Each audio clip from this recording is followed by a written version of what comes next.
Hello बच्चों, कैसे हैं आप। मेरी यही दुआ है फिट रहें, मस्त रहें, पढ़ते रहें, आगे बढ़ते रहें। आज क्लास 12 फिजिक्स के 4th चैप्टर का 14th लेक्चर है। लेक्चर का नंबर 4.14। पिछले लेक्चर 4.13 में आपने पढ़ा मूविंग कॉइल गैल्वेनोमीटर। आज उसके आगे कंटिन्यू करेंगे।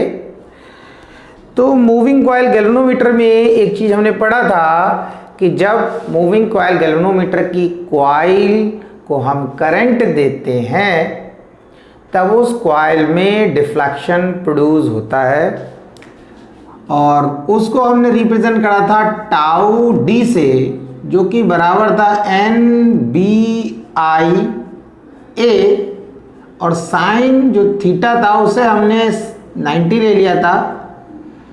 तो फाइनली आया था tau d equals to NBI A।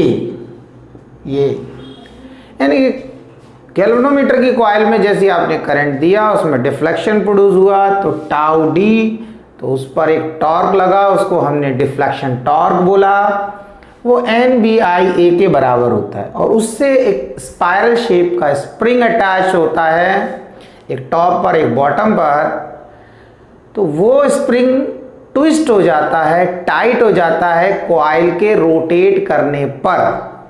तो उस स्प्रिंग में एक रिस्टोरिंग टॉर्क प्रोड्यूस होता है, उसको हमने डिनोट किया था टाउ R से, जो कि बराबर था K अल्फा के। फिर हमने कहा कि एक ऐसी कंडीशन आती है जब deflection torque tau D tau R के बराबर हो जाता है, यानी कि टाउ R जो है हमारा टाउ D के बराबर हो जाता है। तो लिखा K alpha equals to NBI A। समझ लें K जो है इसमें स्प्रिंग कांस्टेंट है, इस K की वैल्यू जो स्प्रिंग लगा होगा उसके मटेरियल के नेचर पे डिपेंड करेगी। अल्फा डिफ्लेक्शन है, जो गैल्वेनोमीटर कॉइल या गैल्वेनोमीटर की जो निडल या पॉइंटर जो डिफ्लेक्शन दिखाता है उसकी बात कर रहे हैं, वो deflection alpha. n number of turns है, गैल्वेनोमीटर कॉइल में कितनी टर्न्स हैं, टोटल टर्न्स की बात कर रहे हैं। b गैल्वेनोमीटर के अंदर जो कॉन्केव शेप के दो मैग्नेट लगे होते हैं वो कितनी मैग्नेटिक फील्ड प्रोड्यूस कर रहे हैं। I आपने गैल्वेनोमीटर में कितना करंट दिया, एंड ए गैल्वेनोमीटर कॉइल जो हमने लिया रेक्टेंगुलर कॉइल गैल्वेनोमीटर कॉइल, उसका एरिया। इस तरीके से अगर हमारे पास रेक्टेंगुलर कॉइल है तो ये इस एरिया की बात कर रहे हैं। मैं दिखाया था जब गैल्वेनोमीटर पढ़ाया था कि रेक्टेंगुलर कॉइल कैसी है और कैसा एरिया लेना है उसका, तो इस पार्ट के एरिया की बात कर रहे हैं। तो ये मैंने इसलिए लिखाया क्योंकि इसको हमें अब जो हमारा टॉपिक स्टार्ट हो रहा है आज करेंगे उसमें इसकी जरूरत पड़ेगी। तो इससे क्या होगा, अल्फा किसके बराबर हो जाएगा, NBI A अपॉन K के बराबर हो जाएगा। अल्फा का एक्सप्रेशन बना लिया हमने, ठीक है। जब हमने डेरिवेशन किया था तो I का एक्सप्रेशन बनाया था और I directly proportional to alpha के किया था, पर यहां अल्फा का एक्सप्रेशन बनाना है क्योंकि अल्फा को हमें आगे यूज करना है। तो अब हमारा जो टॉपिक है वो है सेंसिटिविटी। क्या होता है सेंसिटिविटी। ये दांतों की सेंसिटिविटी की बात नहीं कर रहा हूँ। टीवी पे ऐड देखा होगा, कुछ थोड़ा ठंडा गरम खाते हैं तो दांतों में तेज झंझनाहट होती है, सेंसिटिविटी उसे बोलते हैं, उसकी बात नहीं कर रहा। लेकिन समझना है सेंसिटिविटी ऑफ अ गैल्वेनोमीटर की बात कर रहे हैं। तो हम कब बोलेंगे कि हमारा गैल्वेनोमीटर सेंसिटिव है और कब बोलेंगे वो सेंसिटिव नहीं है। देखो क्या होता है, सेंसिटिविटी आप वैसे समझें कि एक गैल्वेनोमीटर हमने लिया, उसमें थोड़ा सा करंट दे दिया, बहुत कम या बहुत कम वोल्टेज अप्लाई करे, यानी कि वोल्टेज का मतलब कोई सेल लिया बहुत कम वोल्टेज का, बहुत कम पोटेंशियल का, उसे गैल्वेनोमीटर से कनेक्ट कर दिया, तो गैल्वेनोमीटर की निडल लार्ज डिफ्लेक्शन दे, तो हम बोलेंगे ये हमारा गैल्वेनोमीटर सेंसिटिव है। बात समझ में आया? यानी कि थोड़ा सा करंट या थोड़ा सा वोल्टेज गैल्वेनोमीटर को प्रोवाइड करने पर, देने पर उस गैल्वेनोमीटर की निडल लार्ज डिफ्लेक्शन दे, तो हम क्या बोलेंगे कि हमारा गैल्वेनोमीटर सेंसिटिव है।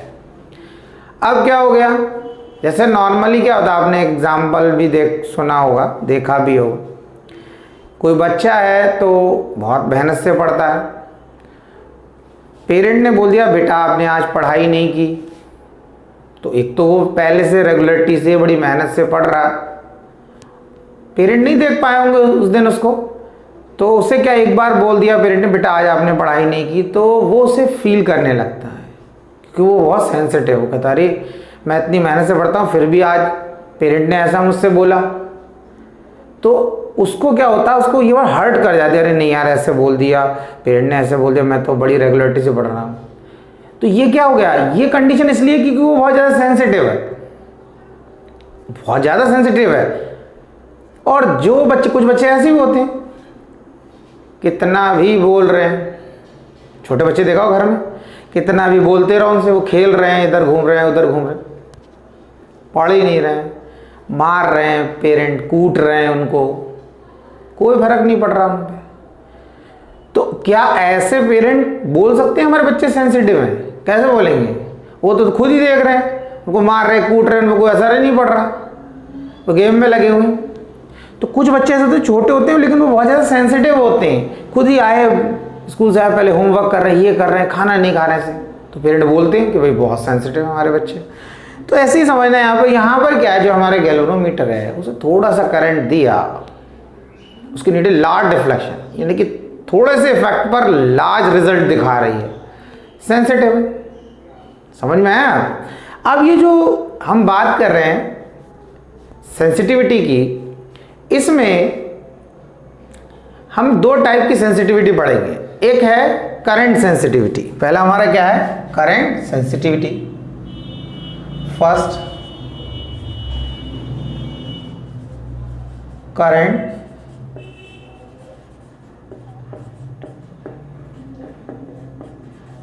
सेंसिटिविटी। तो करंट सेंसिटिविटी को हम आई, करंट हो गया और इधर बेस में एक छोटा सा एस लगा दिया, ये हो गया हमारा करंट सेंसिटिविटी। ये बराबर हो गया अल्फा अपॉन आई के, यानी कि current sensitivity alpha upon I के रेशियो के बराबर होता है। अल्फा क्या है, डिफ्लेक्शन।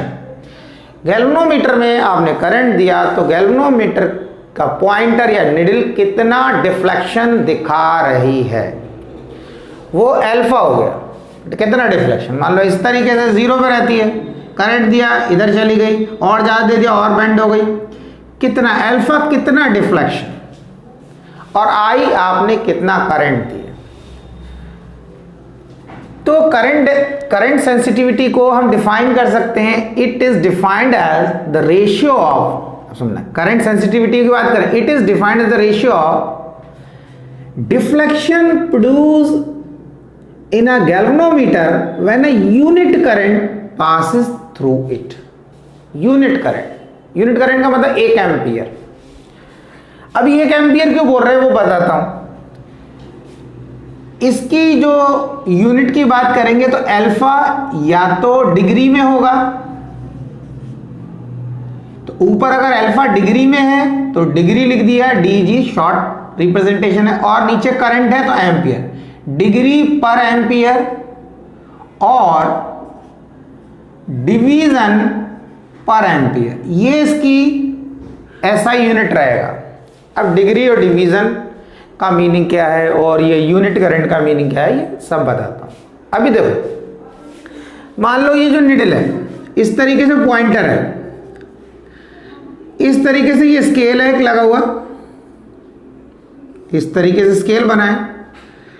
अगर मान लो यहां पर 0 डिग्री लिखा है, फिर यहां पर क्या लिखा है, 10 डिग्री लिखा है, यहां पर 20 डिग्री लिखा है, इस तरीके से 30 डिग्री लिखा है, निडल आपकी यहां पर आ गई गैल्वेनोमीटर में करंट दिया, आपका पॉइंटर 20 पर आ गया, तो हमने कहा कितना डिफ्लेक्शन हुआ, कितना डिग्री, 20 डिग्री या 30 डिग्री, वो तो डिपेंड करे कंडीशन पे कितना करंट दे रहे हैं, तो वो डिग्री हो गया। और जो करंट पास किया आपने आई में, आई क्या है, वो करंट हो गया, जो करंट पास किया आई वो करंट हो गया। अब दूसरी डिवीजन पर एम्पियर, ये कैसे हो गया, देखो क्या होता है, कोई जरूरी नहीं कि ये स्केल पर डिग्री लिखा हो। मैंने आपको मूविंग का गैल्वेनोमीटर दिखाया, उसमें डिग्री नहीं था, उसमें क्या था, उसमें डिवीजन थे, ऐसे ही था तो ही लिखा 10, 20, 30, लेकिन इसमें डिग्री नहीं लिखा था। अब यहाँ इसके बीच में भी छोटे छोटे मार्क ऐसे बना रखे थे इस तरीके से ऐसे। तो यहाँ पर क्या है, यहाँ पर जो स्केल है उसमें डिवीजन दिखा रखा है, यानी सिंपल जो आप देखते हो ज्योमेट्री बॉक्स में स्केल आप यूज करते हो, उस पर क्या होता है, उस पर डिवीजन होते हैं। डिवीजन छोटे छोटे से मार्क होते हैं, सेंटीमीटर होता है, इंचेस होता है, मिलीमीटर होता है। तो वो जो स्केल है हम उसमें नहीं बोलेंगे कि इसमें जो है हम डिग्री में वैल्यू दे रहे हैं, हम बोलेंगे डिवीजन दे रखे हैं। तो कोई भी 1 सेंटीमीटर की बात कर लिया, 1 मिलीमीटर की बात कर लिया, उस टाइप का स्केल अगर है तो हम बोलते हैं उसमें डिवीजन, छोटे छोटे मार्क बने हो। तो इस तरीके का अगर स्केल दे रखा है तो हम बोलेंगे कितना डिवीजन पर एम्पियर, यानी कि कितना डिवीजन, 10 डिवीजन, 20 डिवीजन, 30 डिवीजन, कितना निडल मूव कर गई। अब बात आती, क्या करंट हमेशा एक ही एम्पियर होगा? नहीं, करंट 2 एम्पियर, 3 एम्पियर, कोई भी वैल्यू हो सकती है, एम्पियर से कम भी हो सकता है। तो बात आती है कि अगर एम्पियर से कम हो सकता है, मिली एम्पियर, माइक्रो एम्पियर, तो पर एम्पियर की बात क्यों कर रहे हैं, यानी कि यूनिट करंट क्यों बोल रहे हैं? देखो एक चीज समझो, जब भी कभी इस टाइप का रेशियो निकालोगे तो वो पर एम्पियर में ही वैल्यू आएगी, यानी कि यूनिट पर एम्पियर होगी। उसको आप ऐसे समझ सकते हो, जैसे आपने पढ़ा velocity equals to displacement upon time, ठीक है। आप किसी ऑब्जेक्ट की वेलोसिटी निकालना चाहते हो, तो आपने क्या किया, ये देखा कि इस ऑब्जेक्ट ने 200 मीटर डिस्प्लेसमेंट ट्रैवल किया और उसके लिए टाइम कितना लिया, 10 सेकेंड। बात समझना, डिस्प्लेसमेंट कितना हो गया 200 मीटर और टाइम कितना लिया 10 सेकेंड। आपको निकालना है उस ऑब्जेक्ट की वेलोसिटी। तो आपने 200 मीटर को 10 सेकेंड से डिवाइड किया, इससे ये कैंसिल हो गया, आंसर आ गया 20 मीटर पर सेकेंड। अब आप यहां ये देखो, पॉइंट इंपॉर्टेंट, ये आपने यहां पर तो 10 सेकेंड लिखा, लेकिन जब इस 200 मीटर को इस 10 सेकेंड से आपने डिवाइड किया तो जो वैल्यू आई वो कितनी आई, 20 मीटर पर सेकेंड, वैल्यू पर सेकेंड की आई। यानी कि हम बोल सकते हैं इस ऑब्जेक्ट की वेलोसिटी 20 मीटर पर सेकेंड, यानी 20 मीटर डिस्प्लेसमेंट ट्रैवल करेगा 1 सेकेंड में, लेकिन आपने यहां पर सेकेंड के प्लेस पर तो 1 वैल्यू पुट करा नहीं। इसी तरीके से यहां पर ये जब हम अल्फा लिखेंगे, ये डिफ्लेक्शन प्रोड्यूस हो रहा है इस निडल में, चाहे वो डिग्री में हो या डिवीजन। अब करंट मान लो आपने यूनिट करंट यानी 1 एम्पियर करंट पास नहीं किया, आपने 5 एम्पियर करंट पास किया। तो 5 एम्पियर करंट पास करने के बाद भी जब इस अल्फा को, जो भी डिवीजन दे रखा है, उसको 5 से डिवाइड करोगे तो जो आंसर आएगा वो डिवीजन पर एम्पियर में ही आएगा, कि 1 एम्पियर करंट जो है वो कितना डिवीजन निडल को मूव कर रहा है। बात समझो, इसके अकॉर्डिंग आप समझ सकते बहुत अच्छे से कि डिस्प्लेसमेंट ट्रैवल किया 200 मीटर 10 सेकेंड में, लेकिन जब हमने 200 मीटर को 10 सेकेंड से डिवाइड करा तो यूनिट देख सकते हो मीटर पर सेकेंड, 1 सेकेंड में उसने कितना डिस्प्लेसमेंट ट्रैवल करा वो आया, जबकि यहां वैल्यू 10 सेकेंड था। समझ आया? ठीक। तो अब ये जब हमारा हो गया तो इसके आगे देखेंगे, हमने करंट सेंसिटिविटी IS अल्फा के लिए जो एक्सप्रेशन बनाया, इसको यहां पुट करेंगे, NBIA अपॉन KI। I से I कैंसिल हो गया तो IS equals to NBA upon K। तो करंट सेंसिटिविटी जो है हमारी इन पैरामीटर्स पर डिपेंड कर रही है। N total number of turns हैं मूविंग कॉइल गैल्वेनोमीटर में, तो अगर उनको आप बढ़ाओगे तो करंट सेंसिटिविटी बढ़ेगी, क्योंकि डायरेक्टली प्रोपोर्शनल का रिलेशन है। बी, जो मूविंग कॉइल गैल्वेनोमीटर में दो कॉन्केव शेप के मैग्नेट लगे होते हैं, अगर उनकी स्ट्रेंथ बढ़ा दो, यानी मैग्नेट हटा दो और स्ट्रॉन्ग मैग्नेट लगा दो, तब भी करंट सेंसिटिविटी बढ़ेगी।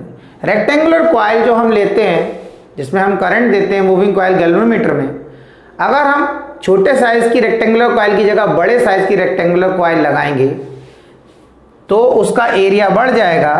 अभी हमारे पास रेक्टेंगुलर कॉइल ऐसा है, इस एरिया की बात कर रहे हैं। रेक्टेंगुलर कॉइल ऐसा ले लिया, साइज बढ़ गया तो एरिया भी बढ़ गया, तब भी करंट सेंसिटिविटी बढ़ जाएगा। और अगर K की वैल्यू बढ़ेगी, ध्यान रखना स्प्रिंग कांस्टेंट की वैल्यू बढ़ेगी, तो करंट सेंसिटिविटी कम हो जाएगी। इनवर्सली प्रोपोर्शनल का रिलेशन। इतना क्लियर हुआ? नोट कर ले, नोट कर लिया? ठीक। अब इसके बाद हम बात करेंगे सेकंड, वोल्टेज सेंसिटिविटी की। वोल्टेज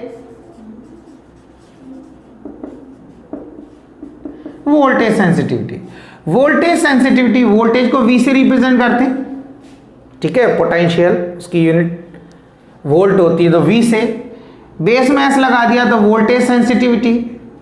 इसी जैसा फॉर्मूला देखो, सिमिलरिटी अल्फा,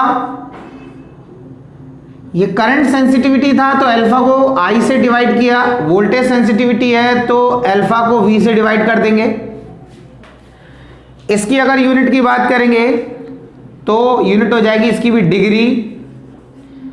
अल्फा डिग्री में मेजर कर रहे हैं और पोटेंशियल को वोल्ट में तो पर वोल्ट, और डिवीजन पर वोल्ट, ये दोनों यूनिट यूज होती है इसकी। अब Vs इक्वल्स टू अल्फा के प्लेस पर ये जो हमने एक्सप्रेशन ड्राइव किया इसको रख देते हैं N B I A upon K, और V के प्लेस पर V पुट कर दिए। अच्छा, एक चीज और देख लें, अगर वोल्टेज सेंसिटिविटी की डेफिनेशन की बात आ रही है तो हम क्या लिखेंगे? Voltage sensitivity is defined as deflection produced in a galvanometer coil when a unit voltage is applied across the galvanometer. मतलब कहने का यह है कि अगर हम 1 वोल्ट मूविंग कॉइल गैल्वेनोमीटर को प्रोवाइड कर दें, यानी कि 1 वोल्ट की बैटरी या सेल को मूविंग कॉइल गैल्वेनोमीटर से कनेक्ट कर दें, तो वो कितना डिफ्लेक्शन देगी, उसको हम क्या बोलते हैं? Voltage sensitivity. अभी मैं आपको बता चुका हूं कि जरूरी नहीं है कि पोटेंशियल हम 1 वोल्ट ही प्रोवाइड करें, हम 5 वोल्ट भी प्रोवाइड कर सकते हैं, 10 वोल्ट भी, मतलब ज़्यादा वैल्यू भी प्रोवाइड कर सकते हैं। लेकिन प्रैक्टिकली बता दूं, वैसे तो गैल्वेनोमीटर बहुत ज़्यादा सेंसिटिव होता है, बहुत कम वोल्टेज में वो बहुत ज़्यादा डिफ्लेक्शन दे देता है उसकी नीडल। लेकिन यहाँ पर इसके अकॉर्डिंग बात करें कि हम उस, मान लो हमारा गैल्वेनोमीटर कैपेबल है कि हम उसमें 10 वोल्ट भी हम उसको प्रोवाइड कर सकते हैं और वो ख़राब नहीं होगा, तो हमने 10 वोल्ट मान लो प्रोवाइड कर दिए। 10 वोल्ट प्रोवाइड करने पर उसमें अल्फा डिफ्लेक्शन हुआ, जब उस अल्फा को जितना भी उसमें डिफ्लेक्शन हुआ, वो चाहे डिग्री में हो या डिवीजन में हो, वो आपने ऊपर रखा और नीचे लिखा 10, क्योंकि आपने वोल्टेज तो 10 वोल्ट प्रोवाइड किए। तो जब इसको सॉल्व करोगे तो जो यूनिट आएगी वो डिग्री पर वोल्ट या डिवीजन पर वोल्ट ही आएगी, जो मैंने आपको अभी रीजन बताया वेलोसिटी का एग्जांपल लेके।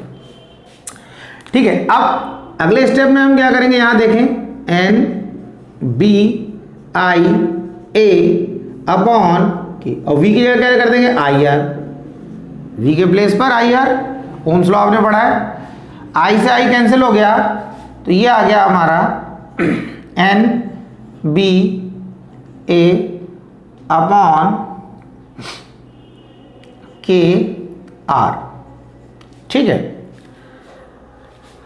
अब यहां देखें, ये हमारा करंट सेंसिटिविटी का फॉर्मूला लिखा है N B A upon K, और यहां N B A upon K R, यानी कि वोल्टेज सेंसिटिविटी में अगर हम इससे कंपेयर करें तो एक एक्स्ट्रा R और आ जा रहा है डिनोमिनेटर में। तो हम इसको कैसे लिख सकते हैं? हम इसको लिख सकते हैं एन बी ए अपॉन के इंटू 1 अपॉन आर। ऐसे लिख सकते हैं, नहीं लिख सकते? और इसके प्लेस पर क्या लिख सकते हैं हम? इसके प्लेस पर हम लिख सकते हैं, यहां पर देखो आई एस करंट सेंसिटिविटी, और ये तो डिनोमिनेटर में, डिवाइडेड बाई आर। तो ये हमारा क्या हो गया? वोल्टेज सेंसिटिविटी का फॉर्मूला। यानी कि वोल्टेज सेंसिटिविटी किसके बराबर हो गया? Current sensitivity divided by R. Current sensitivity divided by R. इतना क्लियर हुआ? अब एक चीज समझना है, ये आर क्या है? मूविंग कॉइल गैल्वेनोमीटर में जब भी मूविंग कॉइल गैल्वेनोमीटर की रेजिस्टेंस की बात आती है, तो वहां पर अगर ये बोल रहे हैं कि ये गैल्वेनोमीटर की, मूविंग कॉइल गैल्वेनोमीटर की रेजिस्टेंस है, तो इसका मतलब जो मूविंग कॉइल गैल्वेनोमीटर बनाया, हमने डिजाइन किया, उसमें जो रेक्टेंगुलर कॉइल लिया है कॉपर वायर का, उस वायर की रेजिस्टेंस की बात कर रहे हैं। उस वायर की रेजिस्टेंस की, अगर हम ये कह रहे हैं ये रेजिस्टेंस मूविंग कॉइल गैल्वेनोमीटर की रेजिस्टेंस है, तो यहां पर जो आर है वो मूविंग कॉइल गैल्वेनोमीटर की रेजिस्टेंस की बात कर रहे हैं। यानी कि मूविंग कॉइल गैल्वेनोमीटर बनाया तो उसके लिए हमने कॉपर का वायर लिया जिसका एक रेक्टेंगुलर कॉइल बनाया। तो वो जो रेक्टेंगुलर कॉइल बनाया कॉपर वायर का, तो वो कुछ रेजिस्टेंस प्रोड्यूस करेगी, उसी को हमने आर से रिप्रेजेंट किया है। ठीक है, अब ये हो गया हमारा वोल्टेज सेंसिटिविटी। इसमें एक बहुत ही इंपॉर्टेंट क्वेश्चन जो पूछा जाता है कि अगर हम करंट सेंसिटिविटी बढ़ाएं, इस फॉर्मूले के अकॉर्डिंग देखना है हमें, ये Vs equals to Is upon R. ठीक, इसके अकॉर्डिंग अगर पूछा जाता, लगता है कि अगर हम करंट सेंसिटिविटी बढ़ा दें तो जरूरी है कि वोल्टेज सेंसिटिविटी बढ़ेगी। कंडीशन समझ रहे? क्वेश्चन क्या पूछा जा रहा है कि अगर करंट सेंसिटिविटी बढ़ाया तो ये जरूरी है कि वोल्टेज सेंसिटिविटी बढ़ेगी ही बढ़ेगी या नहीं बढ़ेगी। अपने आंसर को आपको जस्टिफाई करना है। तो आप ये समझें, इसके अकॉर्डिंग तो ऐसा लग रहा है कि अगर हम Is को बढ़ा दें तो Vs बढ़ जाएगा, लेकिन आप ये देखो यहां पर इस फॉर्मूले को हमें ध्यान देना है, क्योंकि ये जो फॉर्मूला है NBA अपॉन के इंटू 1 अपॉन आर, हम Vs इसको ही तो हमने ऐसे लिखा था, यानी कि NBA अपॉन के इंटू 1 अपॉन आर। इस पूरे टर्म की जगह पर मैंने Is लिख दिया था, करंट सेंसिटिविटी लिख दिया था, क्योंकि NBA अपॉन के Is के बराबर है। अब यहां समझना है आपको, अगर आपने नंबर ऑफ टर्न्स बढ़ाया तो क्या बढ़ेगा? करंट सेंसिटिविटी, क्योंकि देखो Is का फॉर्मूला क्या है, मैं यहां लिख देता हूं। Is किसके बराबर है? NBA अपॉन के। अगर आपको करंट सेंसिटिविटी बढ़ाना है और आपने नंबर ऑफ टर्न्स को बढ़ा दिया तो करंट सेंसिटिविटी बढ़ जाएगी। लेकिन क्या होता है कि अगर हम नंबर ऑफ टर्न्स को डबल कर दें, अगर हमने नंबर ऑफ टर्न्स को डबल कर दिया तो रेजिस्टेंस भी उसी रेशियो में बढ़ जाती है। यानी कि अभी नंबर ऑफ टर्न्स n है तो रेजिस्टेंस होगा r, मान लिया, तो नंबर ऑफ टर्न्स को 2n कर दिया तो रेजिस्टेंस हो जाएगा 2r। यानी कि करंट सेंसिटिविटी अगर आपकी डबल होती है, नंबर ऑफ टर्न्स आपने डबल करे तो करंट सेंसिटिविटी डबल हो जाएगी, तो रेजिस्टेंस भी डबल हो जाएगी। इसको ऐसे समझें, नंबर ऑफ टर्न्स डबल करने पर n के प्लेस पर 2n लिखने पर करंट सेंसिटिविटी डबल हो जाएगी। यानी कि अगर करंट सेंसिटिविटी डबल हो गई, 2Is हो गया, तो रेजिस्टेंस भी डबल हो जाएगी, 2R हो जाएगा। तो फाइनली क्या हो जाएगा? ये 2 से 2 कैंसिल, Is अपॉन R हो जाएगा। बात समझ में आ रहा है? देखो ऐसा क्यों, करंट नंबर ऑफ टर्न्स जब आप बढ़ाते हो तो आपको ज्यादा कॉपर का वायर यूज करना पड़ेगा। जब वायर ज्यादा यूज करेंगे तो वायर की लेंथ बढ़ेगी, वायर की लेंथ बढ़ेगी तो वायर की रेजिस्टेंस बढ़ जाएगी। 1 मीटर वायर ले रहे हो, उसकी कुछ रेजिस्टेंस, अगर उसकी जगह पर अगर आप 4 मीटर वायर ले लोगे तो उसकी रेजिस्टेंस बढ़ जाएगी। तो नंबर ऑफ टर्न्स जितनी बढ़ाओगे उतना ज़्यादा वायर चाहिए, जितना ज़्यादा वायर उतनी ज़्यादा लेंथ तो रेजिस्टेंस ज़्यादा, क्योंकि आपने फॉर्मूला पढ़ा है R equal to rho l upon a. Wire की लेंथ बढ़ेगी तो वायर की रेजिस्टेंस भी बढ़ेगी। बात समझ में आया? तो ये ध्यान रखना। अब क्या होता है, अगर हम इसी क्वेश्चन को देखें, अगर हम मैग्नेटिक फील्ड की स्ट्रेंथ को बढ़ा दें, बी को बढ़ा दें, तब कोई फर्क नहीं पड़ेगा। यानी कि हमने मैग्नेटिक फील्ड की स्ट्रेंथ को बढ़ाया तो रेजिस्टेंस थोड़ी बढ़ेगी। अब इस फॉर्मूले को देखो, आपने क्या करा, बी को बढ़ा दिया तो करंट सेंसिटिविटी बढ़ गई, लेकिन करंट सेंसिटिविटी बढ़ी तो रेजिस्टेंस थोड़ी बढ़ी, रेजिस्टेंस नहीं बढ़ेगी। बात समझा? तो सिर्फ एक कंडीशन है कि अगर नंबर ऑफ टर्न्स को बढ़ा रहे हो तो रेजिस्टेंस भी बढ़ेगा। तो इस कंडीशन में हमारा वोल्टेज सेंसिटिविटी कांस्टेंट रहेगा। इतना क्लियर हुआ? ओके, तो इसे नोट कर लें। बच्चों एक न्यूमेरिकल देखें जो बोर्ड के एग्जाम में 2001 में आ चुका है। क्वेश्चन है यहां पर, to increase the current sensitivity of MCG moving coil galvanometer 50%। किसी मूविंग कॉइल गैल्वेनोमीटर की करंट सेंसिटिविटी को अगर 50% बढ़ा देते हैं, इट्स रेजिस्टेंस इज इंक्रीज्ड, इसकी रेजिस्टेंस इंक्रीज हो जाती है, so that the new resistance becomes twice, और जो नई रेजिस्टेंस है वो डबल हो जाती है इट्स इनिशियल रेजिस्टेंस, जितनी उसकी पहले रेजिस्टेंस थी। मूविंग कॉइल गैल्वेनोमीटर की बात कर रहे हैं, जितनी भी रेजिस्टेंस थी, जब हमने उस मूविंग कॉइल गैल्वेनोमीटर की सेंसिटिविटी को, किस करंट सेंसिटिविटी की बात कर रहे हैं, 50% बढ़ाया, तो मूविंग कॉइल गैल्वेनोमीटर की जो रेजिस्टेंस थी, कॉइल की रेजिस्टेंस, वो डबल हो गई, जितनी पहले थी उससे डबल। अब उसके बाद पूछा है by what factor does it voltage sensitivity change. आपको बताना है कि वोल्टेज सेंसिटिविटी कितनी चेंज हो रही है, इंक्रीज कर गई, डिक्रीज कर गई। सिंपल सा क्वेश्चन है, फिर समझो। मूविंग कॉइल गैल्वेनोमीटर लिया, उसकी करंट सेंसिटिविटी को 50% बढ़ा दिया। जब उसकी करंट सेंसिटिविटी को 50% बढ़ाया तो मूविंग कॉइल गैल्वेनोमीटर की कॉइल की रेजिस्टेंस डबल हो गई, क्योंकि करंट सेंसिटिविटी को कैसे बढ़ाया होगा उन्होंने, नंबर ऑफ टर्न्स को बढ़ाकर। जब नंबर ऑफ टर्न्स को बढ़ाकर उन्होंने करंट सेंसिटिविटी को बढ़ाया तो कॉइल की रेजिस्टेंस डबल हो गई। अभी इस पे डिस्कस किया था। तो उन्होंने कहा अब ये बताओ कि जो वोल्टेज सेंसिटिविटी है उस पर क्या इफेक्ट पड़ेगा, वो इंक्रीज करेगी या डिक्रीज करेगी, कितना इंक्रीज करेगी, कितना डिक्रीज करेगी, या कांस्टेंट रहेगी। ये हमारा क्वेश्चन। करंट सेंसिटिविटी का फॉर्मूला क्या होता है? करंट सेंसिटिविटी का फॉर्मूला होता है IS equals to alpha upon I, और वोल्टेज सेंसिटिविटी का जो फॉर्मूला होता है वो होता है IS अपॉन R। यानी कि हमने वोल्टेज सेंसिटिविटी का फॉर्मूला करंट सेंसिटिविटी की फॉर्म में लिख लिया। इतना क्लियर हुआ? अब क्या करना है हमें, अब क्वेश्चन में दे रखा है कि जो करंट सेंसिटिविटी है उसको 50% बढ़ा दिया गया, 50% बढ़ा दिया।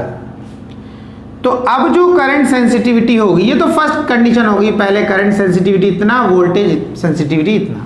अब जब करंट सेंसिटिविटी को बढ़ा दिया 50%, तो पूछा अब बताओ वोल्टेज सेंसिटिविटी कितना होगा। तो अब हमने लिखा IS डैश। अब हमारी करंट सेंसिटिविटी ये हो गई, 50% बढ़ने पर कितना हो जाएगा, उसको हमने IS डैश से रिप्रेजेंट कर दिया, जो बराबर होगी इनिशियल कितनी थी IS, इसमें 50% और ऐड कर देंगे ऑफ IS। अब इसको समझना, ये कैसे लिख दिया 50% ऑफ IS। पहले मैं इसको स्टेप लिख दूं, फिर मैं इसको दोबारा से एक्सप्लेन करूंगा। तो ये हो गया हमारा IS प्लस 50%, यानी 50 अपॉन 100, ऑफ के प्लेस पे मल्टीप्लाई लगाएंगे, IS के प्लेस पर IS। ये कितना आ जाएगा, 52 या 100 हो जाएगा, IS प्लस IS अपॉन 2। तो ये हो जाएगा IS ब्रैकेट लगाएंगे, यहाँ 1 आ जाएगा और प्लस 1/2। IS दोनों में से कॉमन ले ले, 1 + 1/2 कितना होता है 3/2। 3/2 तो कितना आ गया ये 3/2 IS। अब इसको समझना है ये क्यों किया हमने। अब आप ही समझ लो, सपोज कर लो आपके 1000 रुपीज़ है, मैं ये बोल रहा हूँ कि जितने आपके पास पैसे हैं उसके 50% मैंने आपको दे दिए, यानी कि आपको 50% उसका दे दिया। तो हम बोल सकते हैं आपके पास जितना अमाउंट था इनिशियली पहले 1000 रुपये थे, उसमें 50% बढ़ गए। तो अब कितने हो गए 1000 का 50% कितना हुआ 500 रुपीज़। तो अब आपका 1500 रुपीज़ हो गए। तो उसको निकालेंगे कैसे। इनिशियल आपके पास 1000 थे, मैंने आपको 50% दे दिया इनिशियल का, तो 50% ऑफ 1000, ये मैं जो आपका इनिशियल अमाउंट था उसमें मैंने ऐड कर दिया 50% ऑफ 1000। तो कितना होगा 1000 प्लस 50/100 ऑफ के बेस में मल्टीप्लाई लगाएंगे 1000, 2 0 चले जाएंगे यहाँ पे 500 हो जाएगा। 10 को 50 से मल्टीप्लाई कर दो 1000 ही कितना आ गया 1500। तो इसी तरीके से क्या किया, इनिशियल करंट सेंसिटिविटी थी IS, क्वेश्चन में दे रखा 50% करंट सेंसिटिविटी बढ़ गया है या बढ़ा दिया गया है, तो उसमें हमने 50% इस IS का ही 50% ऑफ IS इस IS में ऐड कर दिया। 50% के प्लेस में अपॉन में 100 लिख दिया, इनटू ऑफ के प्लेस पे IS के प्लेस पे IS, फिर सॉल्व कर दिया। समझ आया। अब क्या हो रहा है, अब इसके आगे हमें ये देखना है कि भाई हमारी करंट सेंसिटिविटी तो ये हो गया, ये हमारा करंट सेंसिटिविटी है, ठीक है। अब देखना है कि अब वोल्टेज सेंसिटिविटी कितना बढ़ा। तो वोल्टेज सेंसिटिविटी पहले तो ये फॉर्मूला था VS = IS/R। अब करंट सेंसिटिविटी चेंज हुआ, IS के प्लेस पर IS'। पहले करंट सेंसिटिविटी कितना था IS, जब चेंज हुआ तो उसे IS' से रिप्रेजेंट कर दिया। ऐसी वोल्टेज सेंसिटिविटी कितना था VS, जब चेंज हुआ तो VS' से कर दिया। तो VS' लिखेंगे, IS की प्लेस पर IS' और रेजिस्टेंस की प्लेस पर R'। अब VS' = IS' कितना निकाला है 3/2 IS। और रेजिस्टेंस क्वेश्चन में दे रखा है resistance is increased so that the new resistance becomes twice. नई रेजिस्टेंस डबल हो जाती है 2R। जब करंट सेंसिटिविटी 50% बढ़ती है तो नई रेजिस्टेंस डबल हो जाती है, इक्वल्स टू VS' 3/2, ये 2R इस 2 के साथ मल्टीप्लाई में जाएगा इंटू 2R IS। तो ये हो जाएगा 3/2 इंटू 2 4 हो जाएगा IS/R। अब IS/R किसके बराबर है वोल्टेज सेंसिटिविटी के। तो VS' = 3/4 VS वोल्टेज सेंसिटिविटी के बराबर हो गया। तो हम इसको लिख सकते हैं VS' = 3 को 4 से डिवाइड करोगे तो आएगा 0.75 VS। इसको यानी कि जो वोल्टेज सेंसिटिविटी में चेंज आया वो कितना आया 0.75 times of initial voltage sensitivity. इसको हम दूसरी फॉर्म में लिख सकते हैं कि जो वोल्टेज सेंसिटिविटी है वो 75% ऑफ VS। इसको हम क्या लिख सकते हैं 0.75 को 75%, क्योंकि अगर आप यहाँ 75% लिख रहे हो तो 75% का मीनिंग क्या हुआ 75% को हम क्या लिख सकते हैं 75/100। जब 75 को 100 से डिवाइड करोगे तो 0.75 तो आएगा। तो हम ये बोल सकते हैं कि जो वोल्टेज सेंसिटिविटी जो है चेंज इन डैश लगाओ ना, तो चेंज जो आया वो 75% हो गई इनिशियल के। इनिशियल जितनी इनिशियल थी उसके 75, यानी कि क्या हो गया 25% कम हो गई। वोल्टेज सेंसिटिविटी क्या हुआ, जितनी पहले थी उसके कंपैरिजन में क्या हो गई, कम हो गई। कितनी कम हो गई, उसके कंपैरिजन में 25% कम हो गई, क्योंकि ये क्या कर रहे हैं, जो चेंज आया वो 75% ऑफ इनिशियल, यानी कि वोल्टेज सेंसिटिविटी अब चेंज होने पर इनिशियल की 75% हो गई। तो इसका मतलब वो 25% डिक्रीज हो गई। इतना क्लियर हुआ? तो क्वेश्चन नोट कर लें बच्चों। तो आज का लेक्चर यहीं फिनिश करते हैं। नेक्स्ट लेक्चर में मिलेंगे नेक्स्ट टॉपिक के साथ। अगर लेक्चर आपको अच्छा लगता है तो आप उसे लाइक ज़रूर करें, अपना फीडबैक ज़रूर दें। देखो मैं एक बात बता दूं, एक्चुअली क्या है, जब लेक्चर बनाते तब तो कोई दिखता नहीं, कैमरा होता है लगा हुआ, हम लोग लेक्चर बना रहे होते। अभी स्टार्टिंग की बात बताऊं, स्टार्टिंग में जब मैंने वीडियो बनाना शुरू करा तो एक दिन मैं वीडियो बना रहा था, तो मेरे फादर आए, उन्होंने देखा, बोले क्या कर रहा है, तो मैंने बोला कि बच्चों को पढ़ा रहा हूँ। अब उन्होंने क्या करा, उन्होंने रूम में देखा, बाहर से उन्हें दिखा बच्चा, तो कोई दिखा नहीं। तो उन्होंने क्या बावला हो गया क्या, ये बच्चा तो दिख नहीं रहा है। अंदर जाके बोल रहे, बोले वो तो अकेले ही पता नहीं क्या कर रहा है, बोला पढ़ा रहा हूँ, वहाँ तो कोई दिख नहीं रहा है, खाली बड़बड़ा रहा है। तो स्टार्टिंग में मैंने भी जब बनाया वीडियो तो मुझे भी थोड़ा सा ऐसा लग रहा था, कोई क्लास में पढ़ाते, क्लास में ही पढ़ाया, तो जो क्लास में पढ़ाया तो बच्चे होते हैं सामने, तो रिएक्शन देते रहते हैं। अब यहाँ पर तो क्या है, यहाँ पर जब लेक्चर बनाते तो कोई होता नहीं है। तो कभी कभी तो एक ऐसा फील होता है, फील आती क्या हो गया कि कुछ पागल वागल तो नहीं हो गया, ऐसा लगता है। बोले पड़े ठीक है, हाँ समझ में आया, नहीं समझ में आया, ऐसे बोल रहे, दिख रहा नहीं कुछ। तो आप थोड़े दिन बनाने के बाद थोड़ा सा क्या, आप थोड़ा कंफर्टेबल फील करने लगे। स्टार्टिंग में तो बड़ा ऑड लग रहा था कि क्लास से एकदम यहाँ पर आ गए और यहाँ पर वीडियो बनाने लगे, अकेले बना, कोई होता नहीं। नॉर्मल सी बात है, जब वीडियो बना रहे होते तो नॉर्मल कोई होता नहीं। तो इसलिए मैं ये चाहूँगा कि आप जब हम यहाँ पर ये लेक्चर बनाते हैं तो आपका फीडबैक ज़रूर मिले। फीडबैक बहुत इंपॉर्टेंट है, क्योंकि अब बना रहे हैं, अभी मान लो चलो आप लोग प्रेजेंट नहीं जिस समय हम बना रहे हो, लेकिन जब आप देखते हैं तब तो फीडबैक आप ज़रूर दें, तो उससे पता चलता है कि हाँ थोड़ा गैप ज़रूर आया था उसमें, वीडियो बनाया, अपलोड किया, फिर उसके बाद बच्चों का रिएक्शन आता है। तो लेकिन रिएक्शन आना चाहिए किसी भी टाइप का, जो भी जैसा भी लगता है आपको, अच्छा लगता है लाइक करें, नहीं अच्छा लगता है मत करें। कोई दिक्कत है कमेंट बॉक्स में कमेंट करके बताएं, कोई और बात है कमेंट बॉक्स में कमेंट करके बता सकते हैं, कुछ ही पूछ सकते हैं। तो अपना फीडबैक ज़रूर लें, हमारे लिए वो बहुत इम्पॉर्टेंट है। यहाँ भी कोई दिख नहीं रहा, बना दिया और फिर फीडबैक भी नहीं होगा तो सही नहीं लगता। तो कोशिश करते रहें, कोशिश करने वालों की हार नहीं होती, मेहनत कभी बेकार नहीं होती। पढ़ते रहें, आगे बढ़ते रहें।